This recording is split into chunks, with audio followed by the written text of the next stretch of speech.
중전 윤 씨에게는요 모셔야 할 시어머니가 3명이나 있었던 셈입니다. 저 솔직히 말씀드리면 제가 며느리 입장이라면 힘들어요. 숨이 막힐 것 같아요. 왜요? 힘들지. 시어머니가 지금 3명인데. 그렇다면요 깐깐한 시어머니 인수대비를 비롯한 왕실의 3대비 이 3명의 3대비가 수구 윤 씨를 중전으로 선택한 이유는 과연 무엇이었을까요?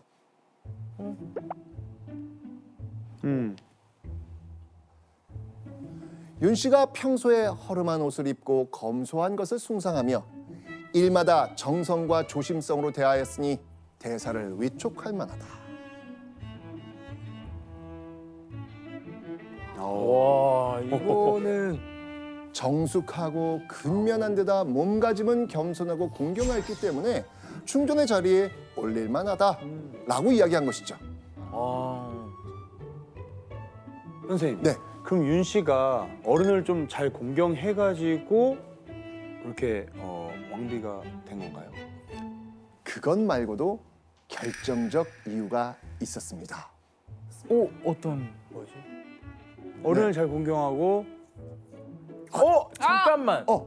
그 당시에 면접을 볼 때 이미 아이가 있었던 게 아닐까요? 맞습니다.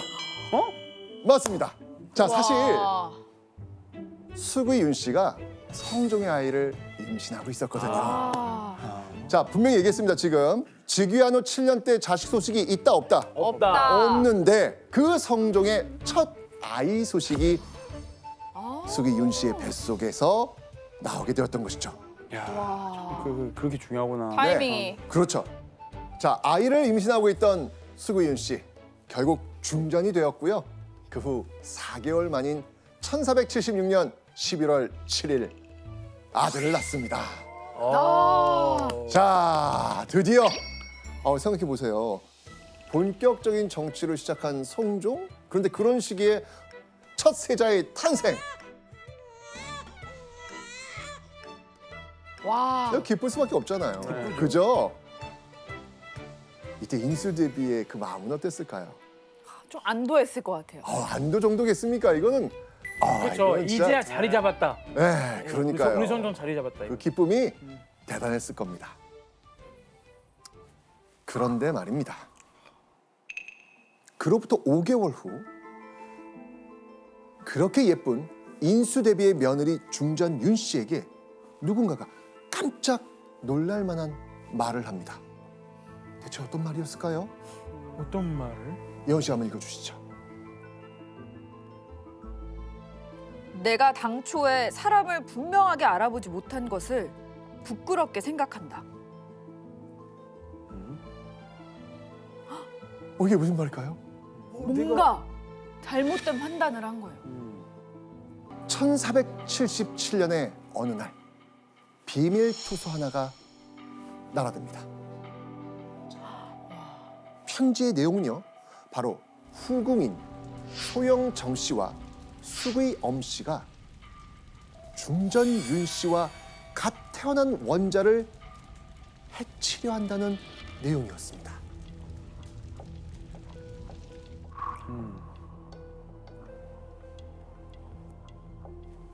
자, 이 소식을 전해들은 인수대비 어떻겠습니까?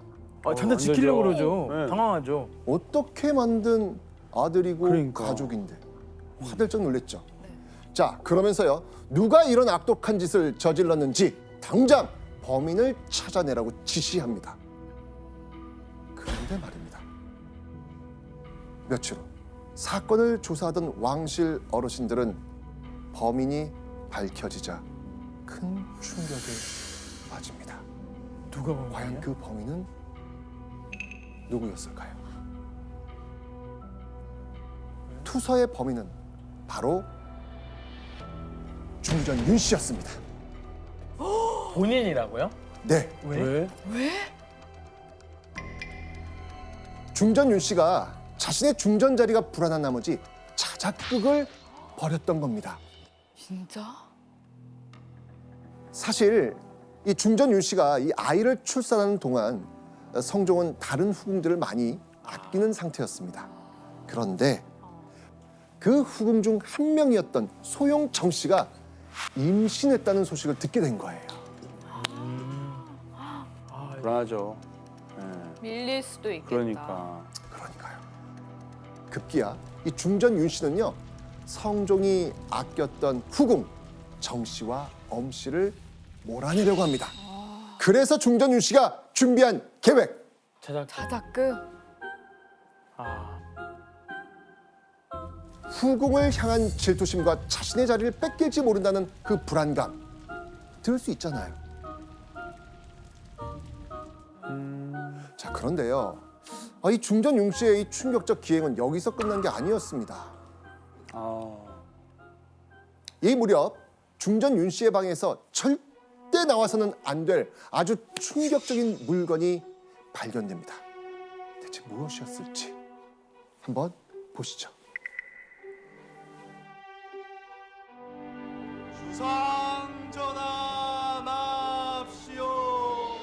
뭐라고 계세요? 어서 숨기지 않고요. 뭐예요? 아, 비켜보세요. 뭐라고 계십니까?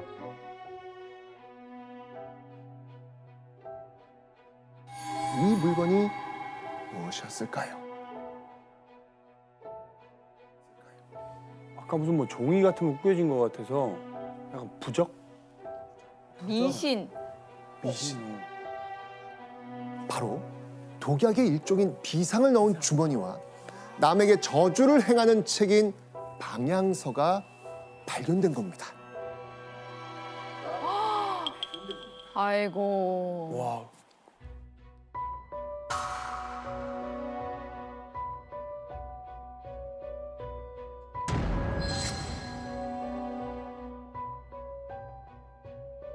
성종이 다른 후궁에 대한 관심과 사랑들이 이제 점점 커져가고 있었고, 심지어 다른 후궁이 이제 임신까지 하게 되니까 혹시라도 이 중전의 위치에서 쫓겨나는 것은 아닐까 불안감이 커진 거죠. 중전이 벌인 전대미문의 자작극. 누구보다도 이 사실을 절대 받아들일 수 없었던 인물이 있습니다. 누구겠습니까? 인수비. 그렇죠. 인수대비. 바로 시어머니 인수대비였습니다. 그래서 잘못 뽑았구나 생각한 거네요. 네. 아, 고르고 골라 며느리를 들였다고 생각했는데 그 며느리가 이런 대형 사고를 쳤으니 인수대비를 비롯한 왕실 어르신의 눈에 중전 윤 씨 당연히 예쁘게 보일 리 없습니다. 그런데 말이죠.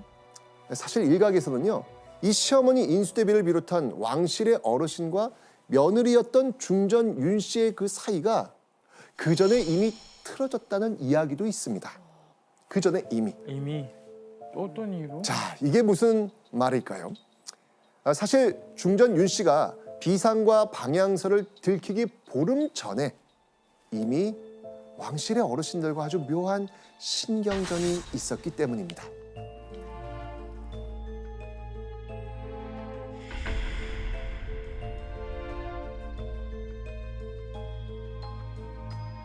(1477년 3월) 중전 윤 씨는요, 중전으로서 이 내명부를 이끌고 왕실의 위엄을 보일 만한 행사에 참여하게 됩니다. 바로 이 행사입니다. 진잡래. 친잡례. 혹시 뭔지 아세요? 잡네. 신기하네. 자, 이 친잡례라고 하는 것은요, 조선시대 왕비가 직접 뽕잎을 따고 누에를 치는 의식을 의미합니다.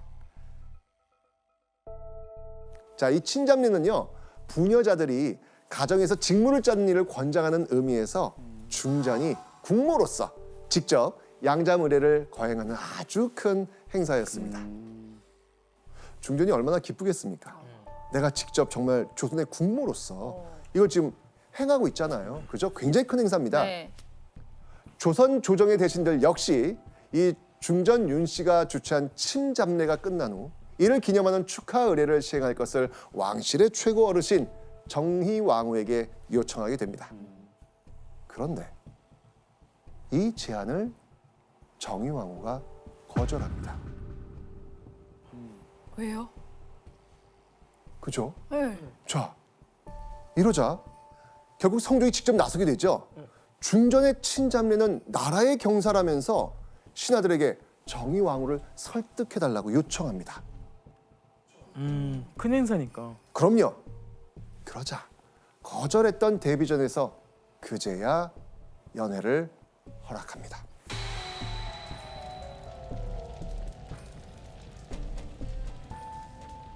자, 그렇다면 중전 윤 씨는 자신을 못마땅히 지금 바라보고 있는 시댁 어르신들 과연 어떻게 대했을까요?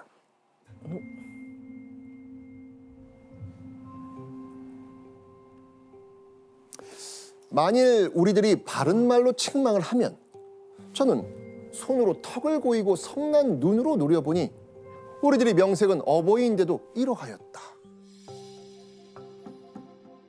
우와. 자, 이 무슨 뜻입니까? 그러니까 그 손을 턱을 고인다는 게 무슨 말이에요? 이렇게 하는 건가? 그렇죠. 이거예요? 그렇죠. 어.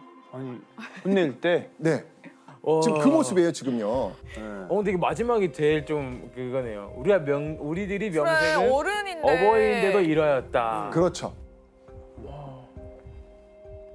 내혼까지 지어가지고 시부모를 공경하고 효도할 것을 강조했던 그 시어머니입니다. 그런데 자신의 며느리가 이런 태도를 보였다?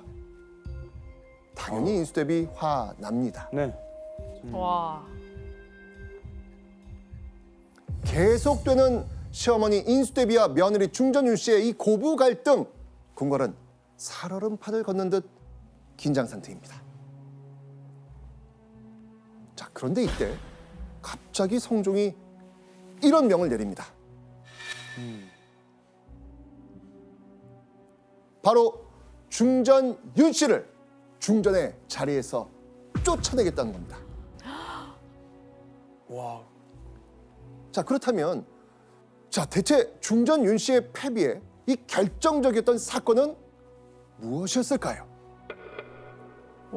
우리 자, 배웠나? 이제부터 익숙한 드라마의 장면이 나옵니다. 우리 배웠었어요. 배웠어요. 네.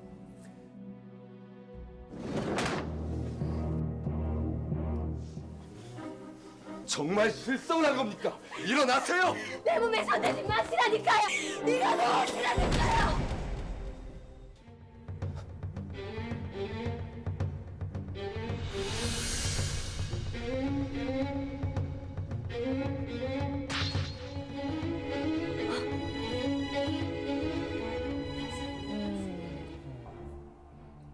야사에 따르면요, 이때 윤 씨가 성종의 얼굴에 손톱 자국을 냈다는 소문까지 있을 정도였습니다.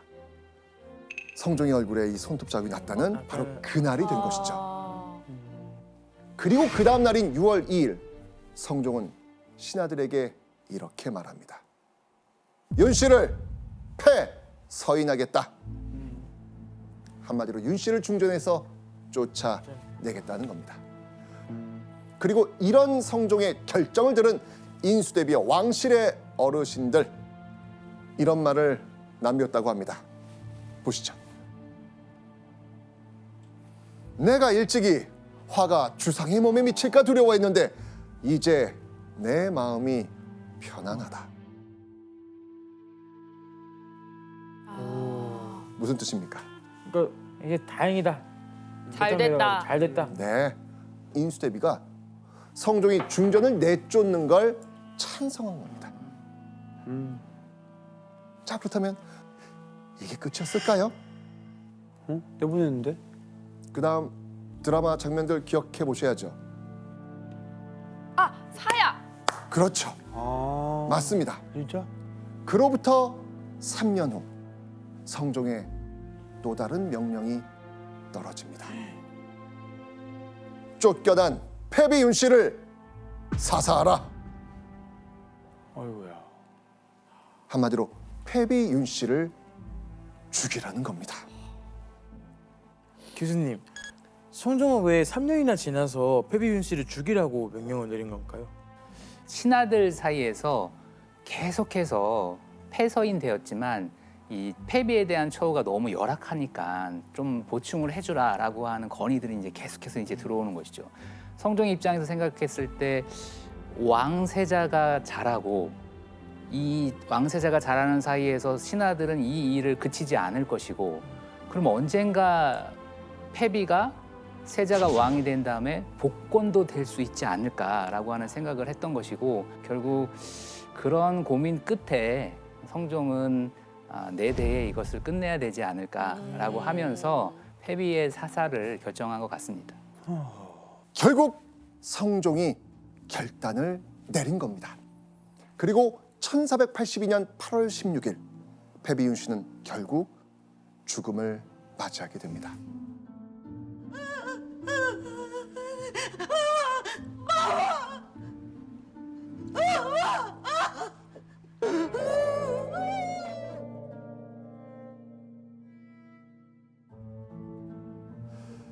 자, 그리고 이 모습을 지켜본 인수대비, 자, 이 며느리의 죽음에 남몰래 눈물을 흘렸을까요?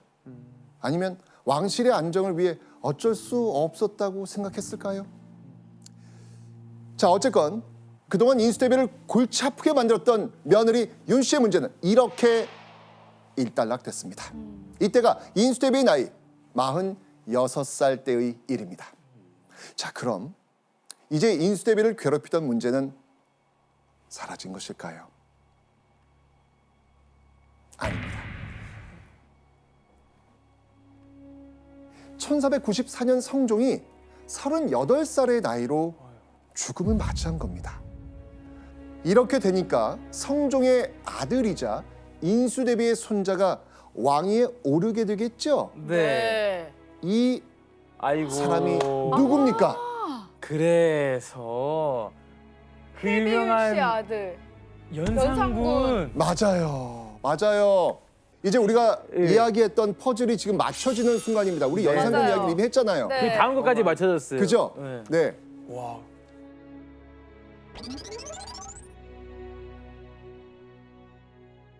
그렇게 10년의 세월이 흐릅니다. 인수대비의 나이도 어느덧 68세가 되었죠. 이제 여생이 얼마 남지 않았다고 생각한 그 순간 인수대비는 인생 최대의 치욕을 겪게 됩니다. 대체 무슨 일이었을까요? 아하. 1504년 3월 20일 아무것도 보이지 않는 칠흑같이 어두운 밤, 누군가 술에 취해 비틀거리며 인수대비의 처소 앞을 찾아옵니다. 그리고 문을 열고 들어와 이렇게 말합니다.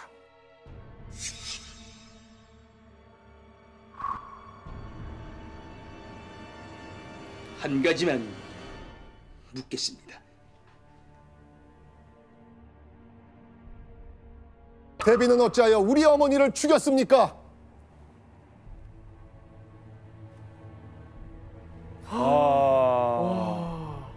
그러니까 연산군이 할머니인 인수대비가 패비윤 씨를 죽였다며 거칠게 항의하고 있는 겁니다.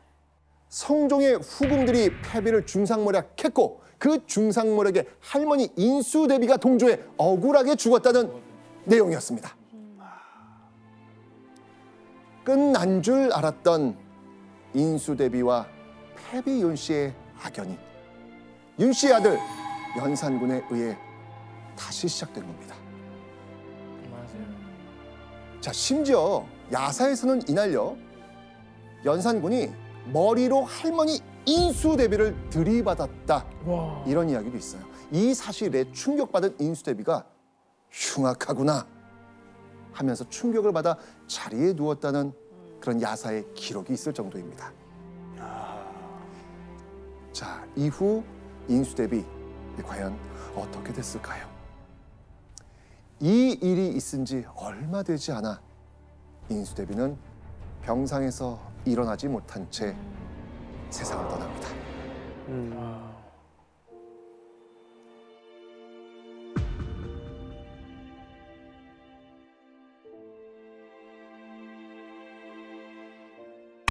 (1504년) 1504년.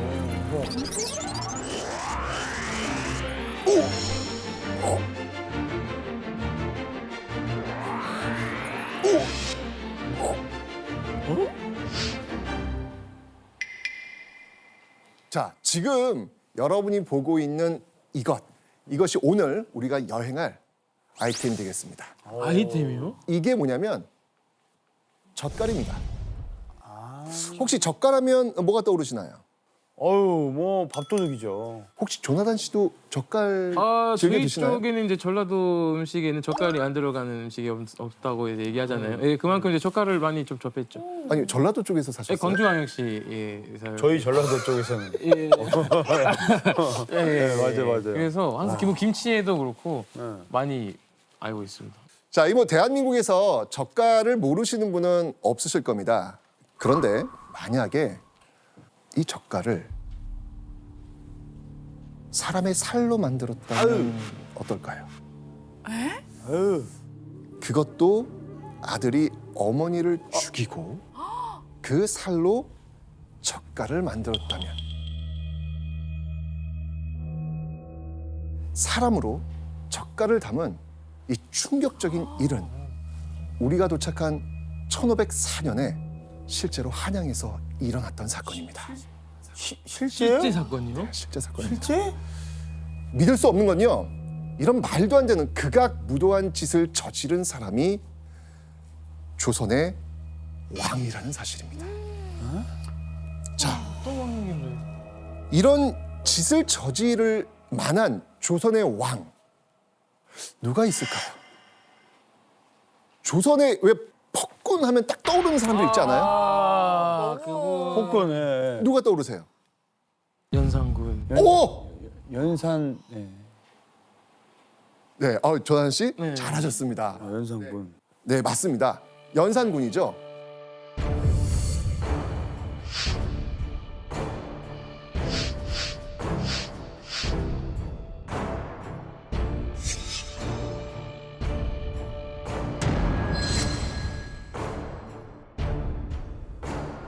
조선 최악의 폭군, 폐륜의 대명사.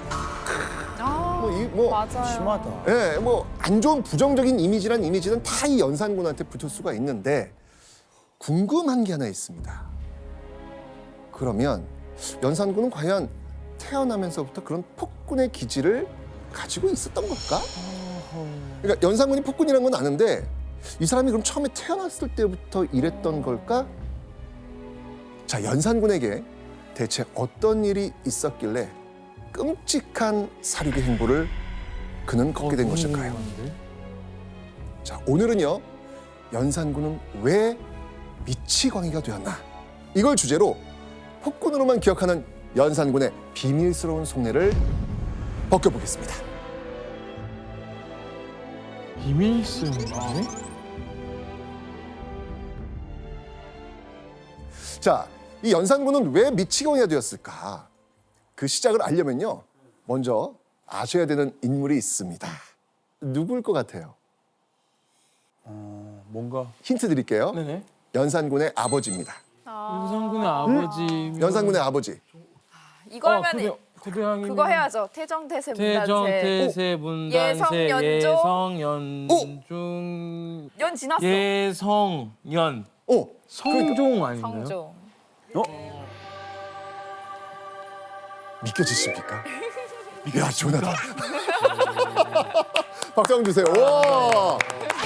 야, 대단한데요. 예. 사실 이거 외우기 쉽지 않잖아요. 도현 씨 혹시 이거 외우세요? 저도 알죠. 예. 자, 시작. 똑같습니다. 알고 있는 아 맞아요.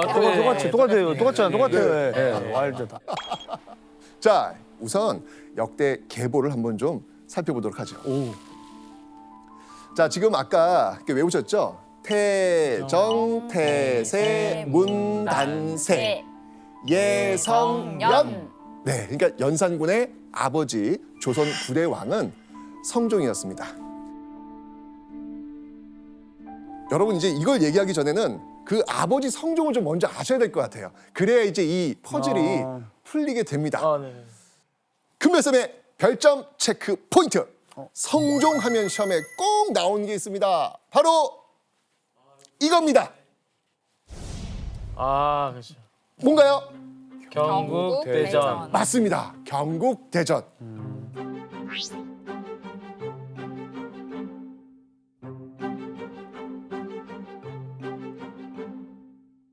이런 경국대전을 완성한 국왕이 성종이고요. 그래서 묘호가 성종입니다. 성자가 어떤 성인지 아세요? 완성. 네, 맞습니다. 이룰성자예요. 사실 이 이룰성자 묘호 이거 아무나 붙이는 거 아닙니다. 그리고요, 평생 했던 이 경연의 횟수가요 무려 8,000회를 넘습니다. 엄청나죠? 아니, 법률을 만들 정도면 그렇죠. 엄청나게 열심히 공부를 하신 맞습니다. 분이죠.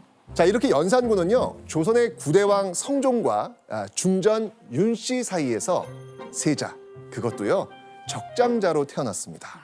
적장자 요거 굉장히 중요하거든요. 장자. 적장자가 어떤 의미인지 혹시 아십니까? 아, 이게 정확한지 사실 제가 괜찮아요. 모르겠는데요. 예, 예, 예. 그때 조선시대 때는 첩의 문화가 있었잖아요. 네. 그래서 첩이 아닌 원래 부인의 아들을 적장자라고 하는 걸로 알고 있어요. 정답. 아, 그러면 적장자면은 그것만 그럼 플러스 뭐 장남? 장남까지. 좋아요. 좋아요. 네. 왕비의 아들 그리고 장남. 우리 이걸 적장자라고 하죠. 네. 연산군은요 어마어마한 정통성을 가지고 태어난 거예요. 네. 그 아빠 성종의 기쁨뿐만 아니라 이건 사실은 조선의 경사입니다. 경사. 나라의 감사합니다. 기쁨이었다. 나라의 후사를 이을 수 있으니까 이건 나라의 경사죠. 네. 그런데 이 기쁨이요 오래가지 못합니다. 왜요? 왜? 과연 이들에게 무슨 일이 벌어졌을까요? 뭐지? 1479년 6월 1일 그날은요 공교롭게도 중전 윤 씨의 생일이었습니다. 되게 좋은 날이잖아요. 네. 좋은 그죠? 날이죠. 네네네. 근데 성종은요 그날 중전 윤 씨의 생일인 그날, 자기 아내의 생일인 그날 네. 성종은 다른 후궁의 처소로 갑니다. 하필 그 생일날. 나래요? 그러니까. 아유. 자, 그런데 과연 그날 무슨 일이 생겼는지 한번 보시죠. 오늘 밤에 무슨 일이 있어도 내가 전화를 매실 것이야.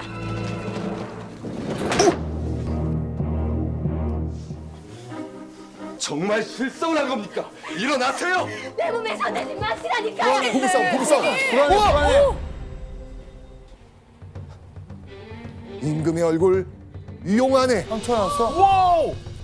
어떻게? 뭔가 그은 거예요. 불길하다 불길. 그은 거예요.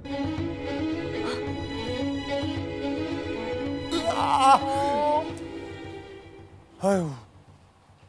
그러니까 남편이 생일날 그 후궁의 처소를 찾게 되니까 중전 윤 씨가 글쎄 임금이 있는 방으로 쫓아간 거예요. 그리고 거기서 어마어마한 부부싸움이 벌어진 거죠. 네. 얼마나 심했으면 왕의 얼굴 용안에 이 손톱 자국을 낸 겁니다. 그리고 바로 다음 날 성종은요 윤 씨를 폐서인으로 만들어서 궁에서 쫓아냅니다.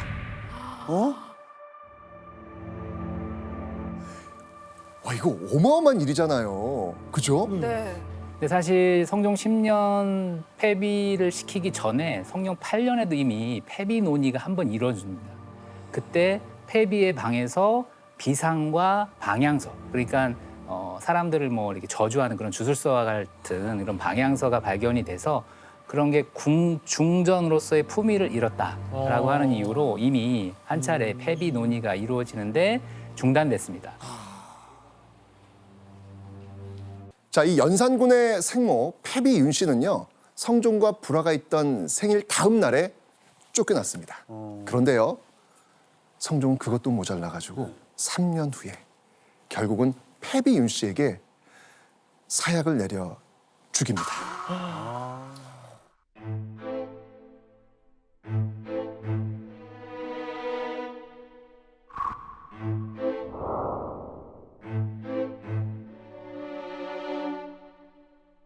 일곱 살 연산군의 마음은 과연 어땠을까요? 어땠을까요? 이게 그거는 정상적으로 성장하기가 어려울 정도의 충격일 거라고 생각해요. 틀렸습니다. 어이? 틀렸습니다. 어이? 별다른 반응이 없었습니다. 그래요? 이유는 어머니의 죽음을 몰랐어요. 네. 이 성종은요 아들 연산군에게 이 폐비 윤 씨의 죽음과 관련된 일을 secret. 그래도 비밀로 했습니다. 그렇게 하겠지 뭐. 모르게.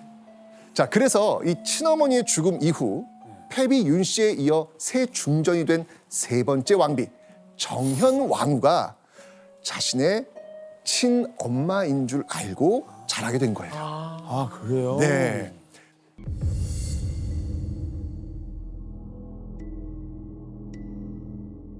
자, 이 무오라고 하는 거는요. 연도예요, 연도. 이 당시 연도. 무오년입니다. 무오년에 사라고 하는 것은 선비사자고요. 네. 화라고 하는 화를 입다할 때 그 화자가 되는 거예요. 자, 그러니까 선비들이 무오년에 화를 입은 사건. 자, 이거는요.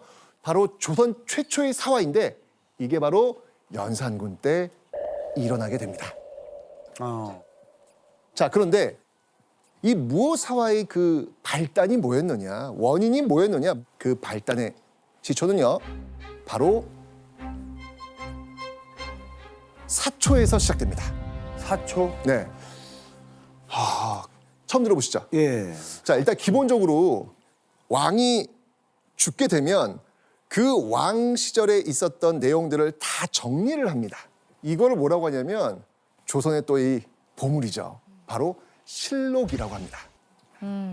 그래서 뭐 세종실록, 뭐 태종실록 네. 이게 여기서 나오는 거예요. 예. 자, 근데 이렇게 실록을 만들려면 기본적인 베이스, 자료들이 있어야 될 거 아니에요. 이걸 바로 사초라고 합니다. 바로 그 사초에서 문제가 되는 내용들이 발견된 거죠. 문제가 됐네요.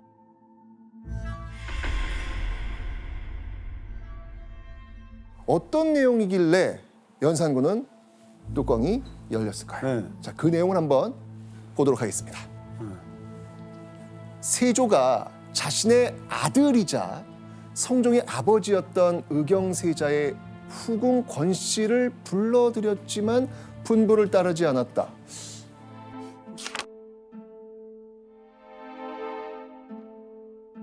그런데 이 세조가 이 혼자가 된 며느리, 자신의 며느리를 취하됐다는 거예요.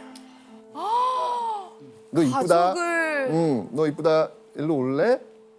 시아버지가 며느리를. 이거 무슨 뭐 사랑과 전쟁에 나오는 그렇죠. 그런 내용 아닌가요?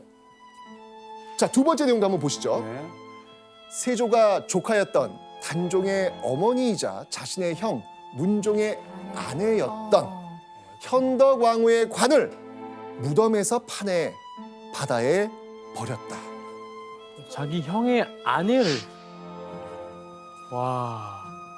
극악무도하다가 그러니까 이것만 보면 뭐야, 세조 도대체 뭐 어떤 사람이야. 세 번째 내용 한번 보겠습니다. 단종의 시체가 함부로 버려져 까마귀와 솔개가 날아와서 쪼았고 이후 어떻게 되었는지 알 알 수가 수가 없다. 아우. 이건 뭐예요? 단종의 시신을 방치했다는 거잖아요. 방치. 폐륜적인 행위를 벌인 왕이 누구다? 세조다. 이걸 지금 역사에 기록하려고 하는 거예요. 역사에 세조 나쁜 사람 딱 박아 넣으려고 네. 이런 기록을 지금 뽑은 거예요. 네. 이 사초의 내용이. 그런데 놓치지 말아야 될 것. 가족은 건드리는 거 아닙니다. 가족 건드리지 맙시다. 그렇죠. 야, 너 이렇게 우리 할아버지를 기록할 거야? 딱 뚜껑이 열린. 자, 그럼 이런 사초 문제를 적극적으로 확대하면서 사건을 키워간 사람, 도대체 이런 것들을 마구마구 밝힌 사람이 과연 누구일까? 이 사람을 좀 알아볼 필요가 있습니다. 네. 누구가 이렇게 얘기했길래? 정말 이 공작 정치의 화신이라고 할 수 있는 간신의 아이콘이라고도 불렸던 사람이 있습니다. 바로 유자광. 유자광.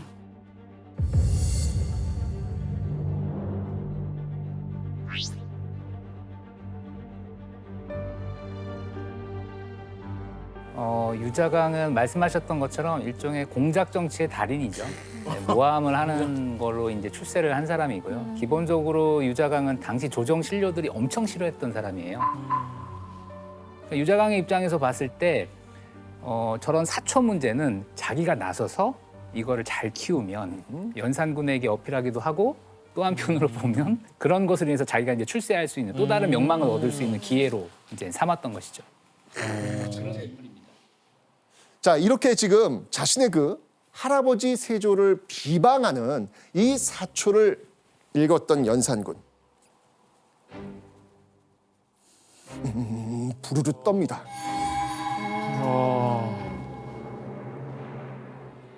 이런 내용을 쓴 자가 누구냐? 그러자 이야기하죠. 김일손이옵니다. 이런 글을 쓴 김일손, 이 자를 당장 붙들어 오라, 이렇게 나온 거예요. 이 김일손도 연산군이 계속 부딪혔던 조직 어디라 그랬죠? 삼사. 이 삼사의 무리들과 연결되어 있는 사람이에요.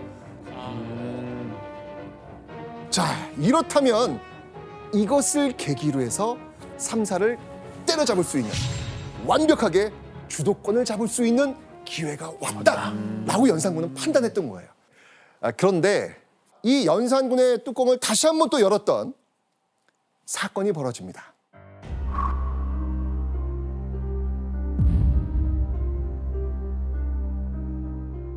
여기에 계속해서 이 불을 돋궜던 인물 유자광. 이 유자광이요, 이 모습 지켜보다가 기회는 왔어 하면서 또 다른 불씨를 가져옵니다.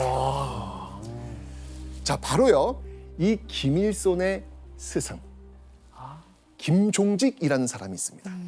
그런데 이 김종직이 쓴 글이 하나 있는데, 이야, 자, 이게 뭐냐면요, 바로 김종직이 썼던 조의제문이라는 겁니다. 조의제문. 의제문. 네. 나는 초회왕 손심인데 서초패왕 항우에게 살해되어 침강에 빠뜨려졌다. 하늘과 땅이 끝도 없듯 한도 어찌 다하리오. 회왕의 호는 지금까지도 떠돌아다니는구나.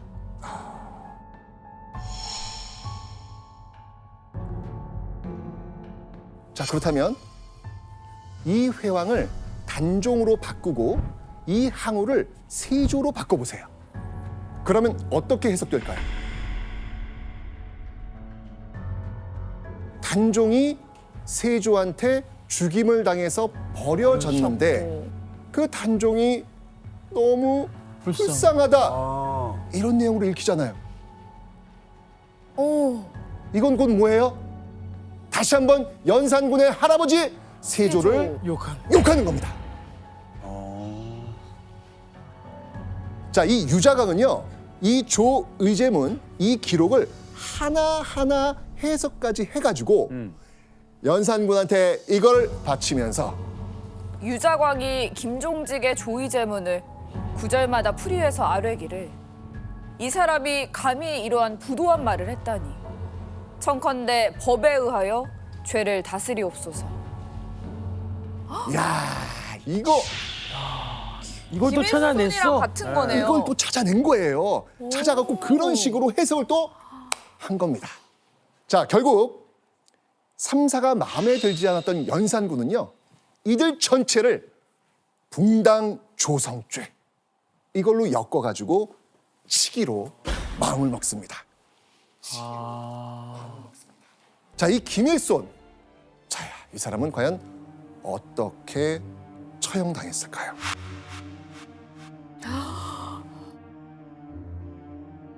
아, 이제부터 슬슬 연산군의 본색이 드러납니다. 이제 진짜 시작이네요. 이제 시작입니다. 자, 극형인 능지처사를 당합니다.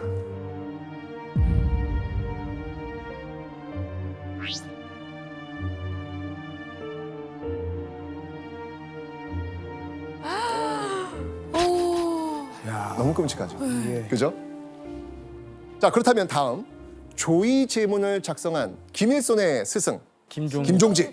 자, 김종직은 과연 어떤 처벌을 받았을까요? 더한 거 받았을 것 같은데. 더한 거 받았을 것 같죠? 네. 근데 여기 문제가 있어요. 문제는요, 네. 김종직은 이미 죽었습니다. 맞네. 스승이잖아요. 네, 이미 6년 전에 병으로 사망한 상태입니다. 이놈 이거 혼내야 되는데. 자, 근데 연산군은요, 역시 연산군입니다. 그래? 그렇다면 설마 그를 부관참시하라. 부관참시. 자, 부관참시. 죽어서 땅에 묻힌 김종직의 무덤을 파가지고 관을 꺼낸 다음에 그 시신의 목을 벤 다음 그걸 거리에 걸어두는 거예요. 이게 바로 부관참시라는 형벌입니다. 자, 죽은 김일손, 또 죽은 뒤 다시 죽임을 당한 김종직의 이 부관참시를 비롯해서요, 50여 명이 사형, 유배, 파직되고 나서야 조선 최초의 사화, 선비들이 화를 입었던 사건, 이 사화, 무오사화는 막을 내리게 됩니다.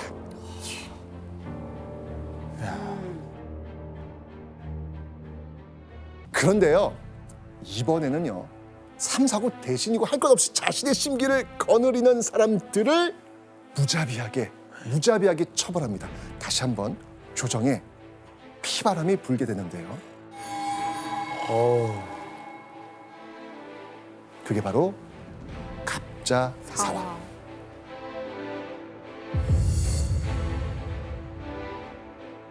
이 갑자사화부터 출발합니다. 정말 무사화와는 비교할 수 없을 만큼 끔찍하게 많은 피가 이 궁궐을 적시게 됩니다.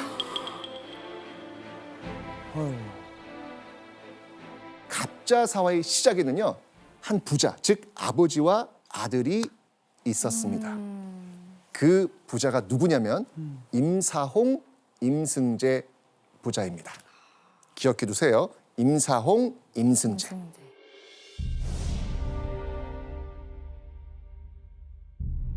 자, 지금부터 피바람이 시작된 1504년 3월 19일 그 밤의 이야기를 시작해 보도록 하겠습니다.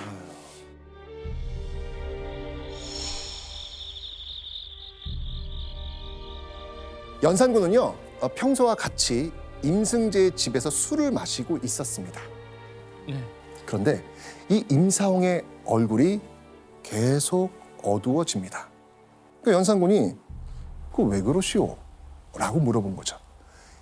이때 임사홍이 조심스럽게 입을 엽니다.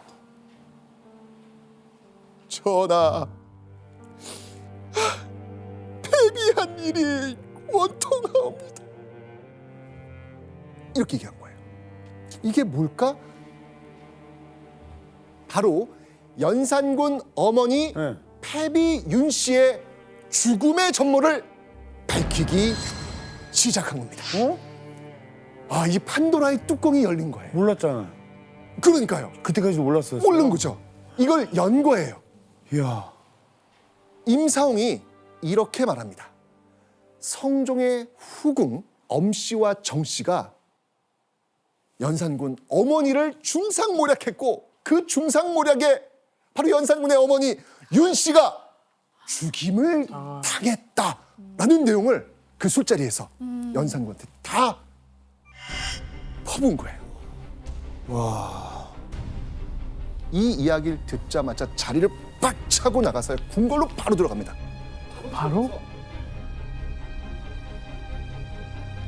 왕이 모비 윤 씨가 폐위되고 죽은 것이 엄 씨와 정 씨의 참소 때문이라 하여 밤에 엄 씨와 정 씨를 대궐들에 결박하여 놓고 손수 마구 치고 짓밟다가 항과 봉을 불러 엄 씨와 정 씨를 가리키며 이 죄인을 치라 하니, 항은 어두워서 누구인지 모르고 치고 봉은 마음속에 어머니임을 알고 차마 장을 대지 못하니 왕이 불쾌하게 여겨 사람을 시켜 마구 치되 갖은 참혹한 짓을 하여 마침내 죽였다.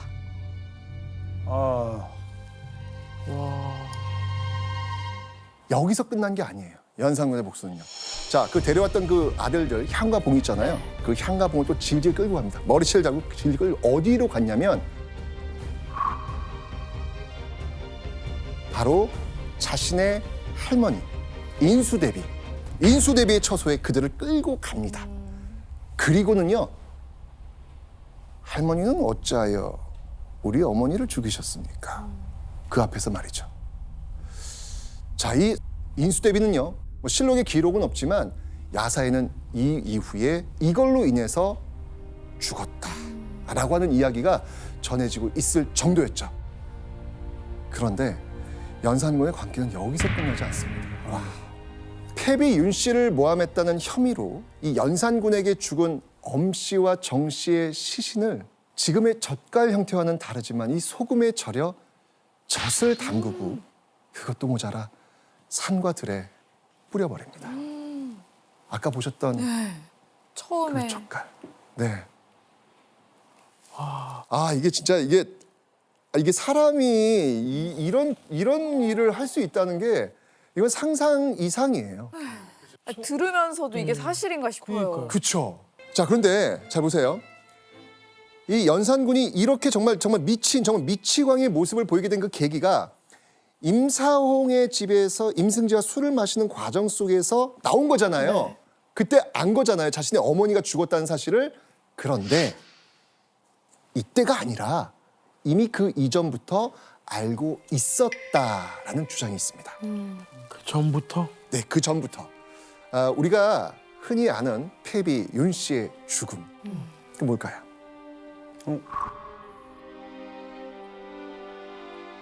자, 제가 준비한 소품이 하나 있는데요. 보여드리도록 하겠습니다. 자, 제가 한번 꺼내볼 텐데, 어이쿠, 이건 뜨거워요. 살아 있어요? 손이 떨리네. 뭐야? 뭐야 이거? 피 묻은 적삼. 네, 피 묻은 적삼. 우리가 이게 흔히 아는 드라마 속 이야기는요, 이 피 묻은 적삼을 통해서 연산군이 어머니의 죽음을 알게 되었다. 이런 내용들을 알고 있는데 사실 이건 실록에 기록되어 있지 않습니다. 아나요? 이 이야기는요. 네. 자, 그렇다면 이 피 묻은 적삼이 진실이 아니라면 연산군은 도대체 언제 패비 윤 씨의 죽음을 알게 된 것일까요? 어머니 죽음에 대해 첫 번째 언급된 기록은요, 놀랍게도 연산 1년 20살 때입니다. 자, 연산군은요, 죽은 성종, 이제 아버지 돌아가셨잖아요. 그럼 이제 묘지문을 만들게 됩니다. 그런데 처음 보는 외할아버지의 이름이 있는 거예요. 뭐? 외할아버지가 이 사람이라고? 그러니까 신하들한테 물어보는 거예요. 아니, 나의 외할아버지라는데 나는 이 사람 모르는데 이거 잘못 쓰인 것 아니냐? 누구냐? 이 사람 누구냐? 라고 물어본 거죠. 자, 이때 뜻밖의 대답이 들려옵니다.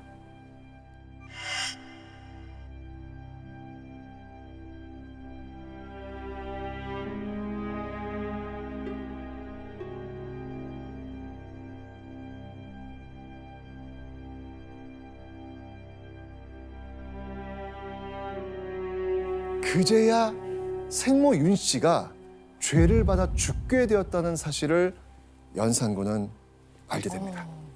굉장히 충격을 받았어요. 기록에 남아 있는 거면 알았을 확률이 높네요. 맞습니다. 자, 그 충격받은 연산군에 대한 기록이 있는데요. 이현 씨 한번 읽어주시죠. 충격받은 연산군의 기록. 네. 어떻게 충격받았을까? 연산군이? 왕이 비로소 윤 씨가 죄로 폐위되어 죽은 줄을 알고 수라를 들지 않았다. 알았네. 즉위 1년에 어머니 죽음의 진실을 알고 밥을 안 먹었던 연산군. 그러니까 갑자사화에 일어난 당시 그 임사홍의 입을 통해 그때 안 게 아니라 훨씬 전부터 전에. 그 사실을 알고 있었다는 것이죠. 연산군의 마음이 어땠을까요? 뭐 엄청난 충격과 슬픔에 사로잡혀 있지 않았을까요?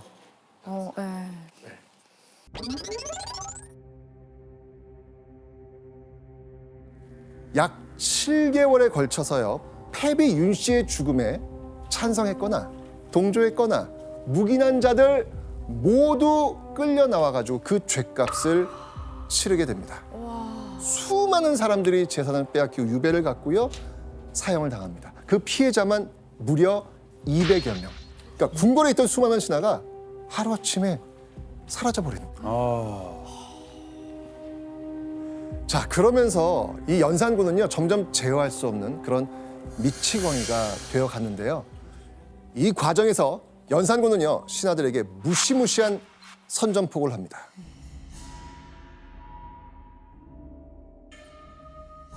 위를 능멸하는 풍속을 이루었으니 고치지 않을 수 없다. 위를 능멸하는 죄를 범하는 일이 있으면 경중을 논할 것 없이 죄지어 경계할 줄을 알게 하겠다. 이건 바로 왕의 권위에 앞으로 도전하는 자는 그 어떤 일이라도 처벌하겠다는 것. 연산군 최악의 공포 정치의 서막이 열린 겁니다. 공포 정치. 와. 자, 이 무시무시한 단어처럼요. 연산군은 정말 조선 역사상 유례없는 방법으로 형벌을 가합니다. 아까 제가 이야기했던 그 김종직을 죽인 방법 뭐라고 제가 얘기했죠? 부관참시. 부관참시. 그죠? 연산군은요.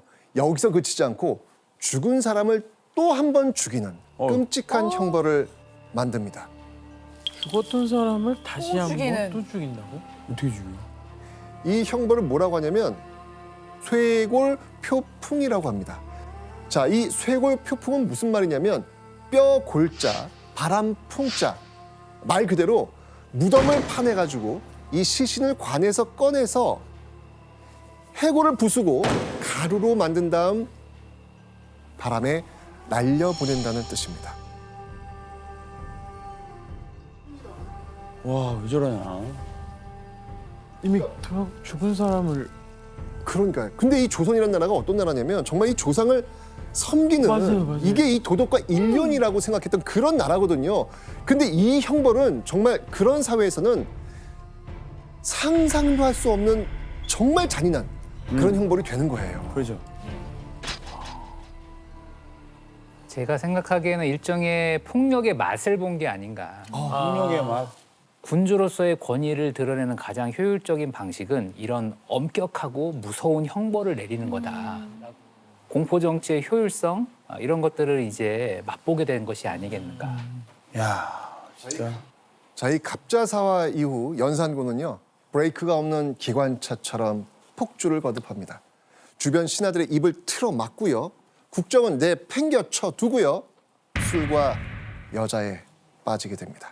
자, 이 왕의 권위를 그렇게 중요하게 생각한 연산군 스스로 이 왕실의 권위를 바닥으로 떨어뜨리는 행동을 저질렀던 것이죠.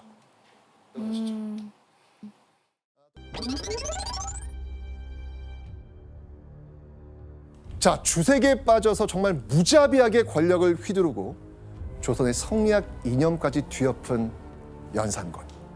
정말 이 숨죽이면서 하루하루를 보냈던 신하들. 그 신하들이 드디어 마지막 패를 꺼내듭니다. 연산 12년 9월 1일 저녁. 마침내 신하들은요. 연산을 몰아내고 중종을 추대하는 중종반정을 일으킵니다. 미치광이 왕 연산을 몰아내고 제대로 된 새로운 임금을 세우는 조선 최초의 반정이라는 카드였습니다.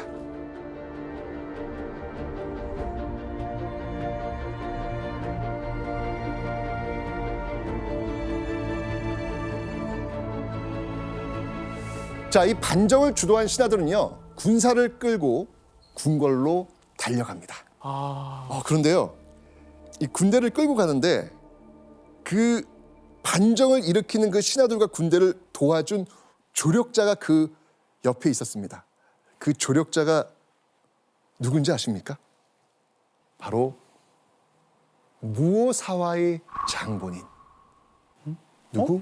유자광? 유자광이 있었습니다. 야, 이 무오사와 때는 그 연산군한테 정말 이거 했던 그 인물 유자광. 유자광이 바로 이 연산군의 몰락에 도움을 주는 그 자리에 있었던 거예요. 야. 자, 이렇게 간신들에게마저도 배신당하는 연산군의 마지막이었습니다.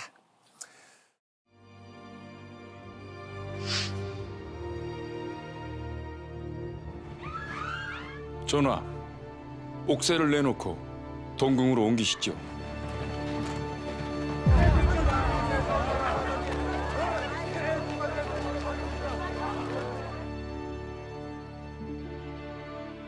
일단 기본적으로 반정에 성공하려면 임금의 도장이라고 할 수 있는 옥새, 이 옥새를 확보해야 됩니다. 이게 제일 중요하거든요. 자, 이렇게 옥새를 확보한 반정 세력은요, 연산군을 패한 뒤 중종을 새로운 왕으로 세웁니다. 이렇게 걸린 시간 얼마나 될까요? 하루 안에? 하루도 채 안 됩니다. 야, 이 정말 이 폭군 연산군의 마지막이 이렇게 허무하게 끝날 줄 누가 알았겠습니까? 자, 이 결국 중종 반정을 통해 폐위된 연산군은요, 강화도 아시죠? 네네. 그 강화군 교동도로 유배를 가게 됩니다. 그리고 유배 생활 2개월 만인 중종 1년 11월 전염병으로 사망하게 됩니다. 이때 그의 나이가 31세였습니다.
영상에 보니까 도봉구라고 나오더라고요. 네네네. 근데 서울 시내 한복판에 이렇게 묘가 있는 줄 몰랐어요. 아셨어요? 저는 아예 몰랐죠. 몰랐어요. 우리 역사에서 가장 독선적인 왕이라 해도 과언이 아니었던 연산군. 정말 이 어떤 이유로도 설명될 수 없는 그의 폭정은요, 정말 이 반면교사로 우리가 좀 꼭 기억해야 될 역사의 기록이 아닐까라는 그런 생각이 듭니다.